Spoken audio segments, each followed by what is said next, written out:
I'm just a guy who loves Disney and has way too much time on his hands. As always, if anybody from Disney is watching, please don't sue me.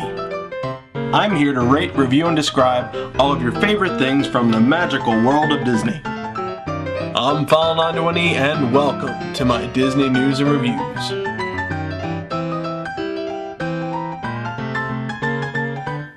Hello everyone and welcome to this week's Disney news and reviews. I'm File91e.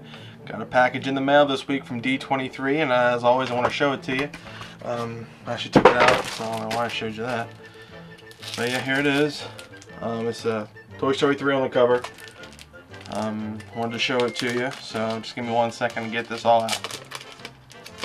Okay, now this little booklet came with the actual D23 magazine. They always give you something with it. These are special offers exclusively for D23 members that can either get Princess Tiana, Princess and the Frog rug, some D23 stuff for photos, or these, which I'm actually going to wind up getting because I need a special place to put my D23 magazines in. You can get a case thing for it. It's a four issue case that says Disney 23 Volume 1 2009.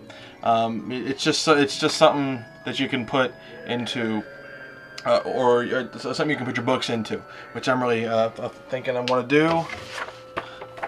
That costs $60 extra, but what the heck, it's only money, even though I don't have it.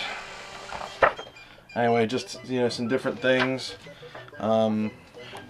Inside looks on Toy Story 3, and just overall different things.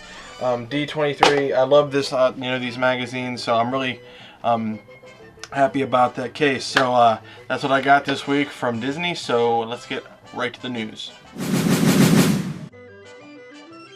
Star Tours will be beginning its final runs on August 14th with a special hard-ticketed event entitled Last Tour to Endor from 8 p.m. to 1 a.m. The event features theme party zone, Star Wars shows, Death Star Disco, which sounds great, and Symphony and the Stars Fireworks Spectacular.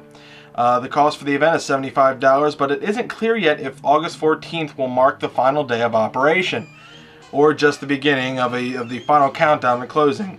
But once it is finally closed, work will begin on transforming the ride to Star Tours 2 3D. It's going to be pretty cool. I can't wait.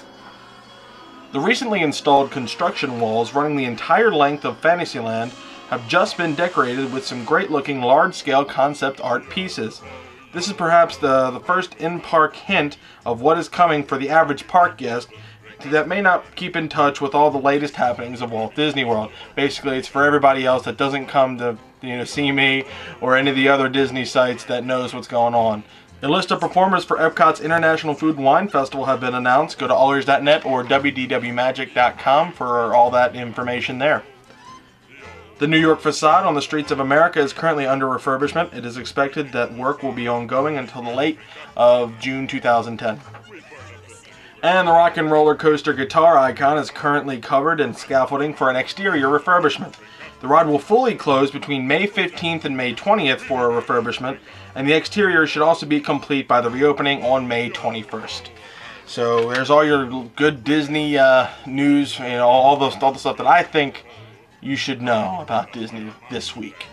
So yeah, let's get right to the reviews, viewer requests. Alright, as you all know, I'm doing viewer requests from here on out until something else pops up, I don't know, like a movie or something.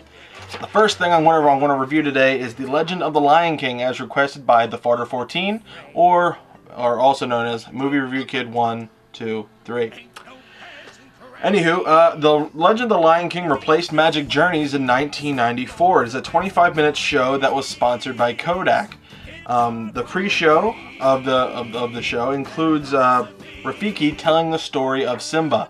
I don't remember too much of this. I think I remember seeing it, or I remember being down there when it was there.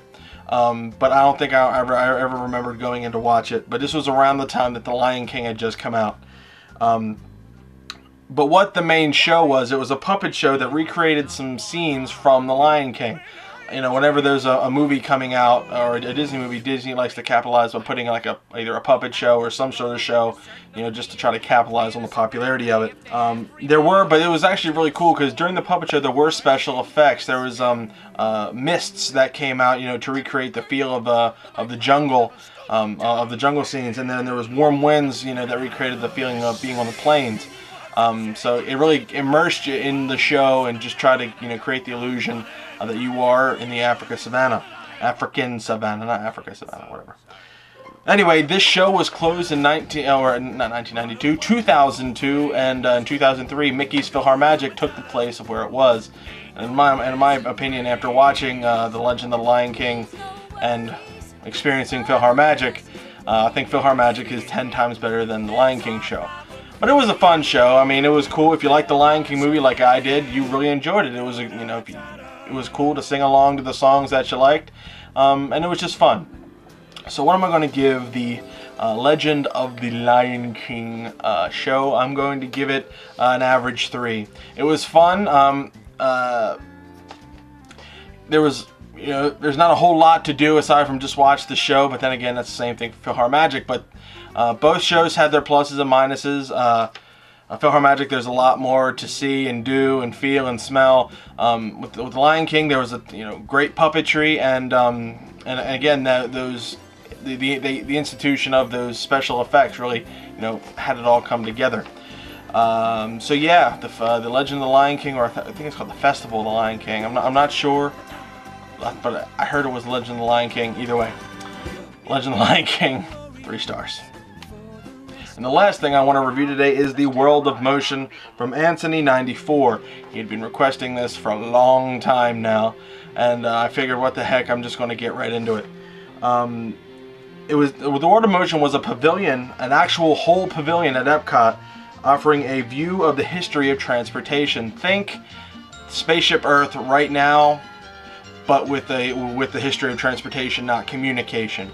It opened along with Epcot. It was one of the first things there, and was sponsored by GM. This was GM's response to what Ford did at the New York's World Fair, which essentially did the same sort of ride, but GM wasn't going to be upstaged.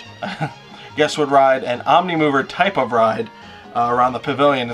Again, think Spaceship Earth, Omnimover. You just walk in, walk on, and you just keep going. You enter on the ground level, and sometimes during this spiraling show, you went outside, which was actually kind of, you know, wow, holy cool, you know. It was narrated by Gary Owens, and it had a total of 22 scenes and 150 animatronic figures. The scenes that were included the inventor of the wheel, steam-powered riverboats, and automobiles in the first traffic jam, you know, etc. There was a ton of things there that you could actually see. They really, you know, did it right. Again, think Spaceship Earth, just with the history of transportation. I can't say that enough. The ride ends with a 70mm film, which gave guests the feeling of speed and a lead into a futuristic city. After passing through the futuristic city, guests saw a mirror where their vehicles were turned into futuristic cars. You know, just one of the illusions that Disney likes to put out there. Now, this attraction was closed in 1996, and the pavilion was replaced by Test Track, which is more of a thrill ride. Now, the parts for this ride have been reused because Disney's really good about that. The parts were reused for Pirates of the Caribbean, the ride there, Goofy's Barnstormer ride, and just some random things at MGM Studios, or rather Hollywood Studios now, who knows.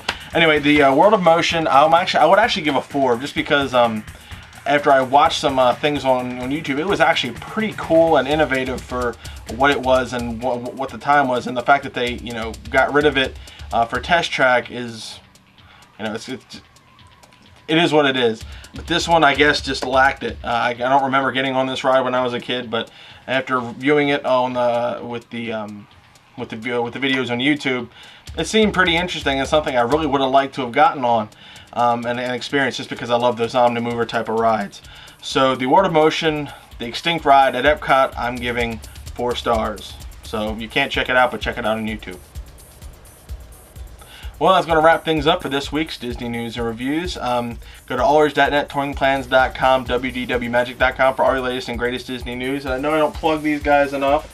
I'm going to be buying my new ones soon, my 2010 version, but or 2011 version. But get this, especially if you're going down to Disney World, this is a key piece of travelware to have. I don't really use it much anymore for my reviews, just because it's all recent and updated, and I'm doing extinct rides. So, but yeah, if anybody from Disney is watching, please don't sue me. I want everybody to, you know, learn about Disney and go down to Disney and have a good time. It's the whole reason why I'm here. And please, if anybody from Disney is watching, send me a ticket. I'll fly down in a crate. Send me a ticket. It's one day. I can do a lot in one day. Anyway, happy Mother's Day to everybody out there. Happy Mother's Day to my mom. I'm not sure if you're ever going to watch this, Mom, but happy Mother's Day. We went to Fogo de Chao today at Baltimore. It was a great steak restaurant. Good stuff. You know, we had a great time. I just wanted to say happy Mother's Day, Ma, and happy Mother's Day to all the mothers out there, or soon to be mothers, whatever. Happy Mother's Day to anybody that has a kid. So I'll see you all next week for one more Disney news and reviews. Bye, guys.